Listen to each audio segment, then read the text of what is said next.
நம்ம சேனல்ல வீடியோஸ் வந்தே ரொம்ப நாள் ஆச்சுல்ல. மனசுக்குள்ளலாம் சிலர் திட்டிட்டே இருந்திருப்பாங்க போல. எனக்கு டைரக்ட்டா Instagramலயே மெசேஜ் பண்ணிட்டு, "என்னதான் இப்படி பண்ற? அவ்ளோ பிஸியாவா இருக்க? ஒரு வீடியோ கூட போட மாட்டேங்க" அப்படின்னு ரொம்ப உரிமையா ஒரு சிலர்லாம் கேட்டாங்க.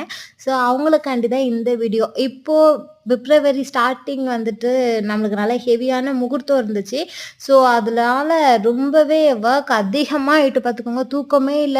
ஊரு ஊரா, ரோடா, வீடு வீடா சுத்துற மாதிரி ஆயிட்டு, நான் ஸ்டாப்பா ஒரு 4 டேஸ் வந்துட்டு சுத்தமா எனர்ஜியே இல்லாம ரொம்ப இதாகிட்டு, பிரைடல் மேக்கப் போற மாரி இருந்துச்சா, அதனால என்னால பெருசா வீடியோஸ் போடவே முடியல. அதுக்கு முன்னாடி இருந்தே ஒரு 1 வீக்கா நான் போடல. அதுக்கப்புறம் சுத்தமாவே நான் போடல இல்லையா? ஸோ இன்னைக்கு தான் எல்லாமே முடிச்சு ஃப்ரீயா ஆனேன். சின்ன சின்ன கிளிப்ஸ் எடுத்து வச்சிருந்தேன். ஸோ அதுதான் நான் ஆட் பண்ணியிருக்கேன். உண்மையாலுமே அவ்வளோ ஒர்க் இருந்துச்சு. என்ட்ட உரிமையா கேட்ட அனைத்து நல்லவங்களுக்கும் ரொம்ப நன்றி. எங்க வீடியோ காணோம் இந்த பிள்ளை இருக்குதா இல்லையா அப்படின்னு நினச்சிட்டே 2, 3 பேர் கேட்டாங்க. ஸோ எல்லாத்துக்கும் ரொம்ப ரொம்ப நன்றி. இனிமேல் தொடர்ந்து வீடியோஸ் போட ட்ரை பண்றேன். லேட் ஆனா மன்னிச்சுக்கோங்க. டாட்டா பாய்.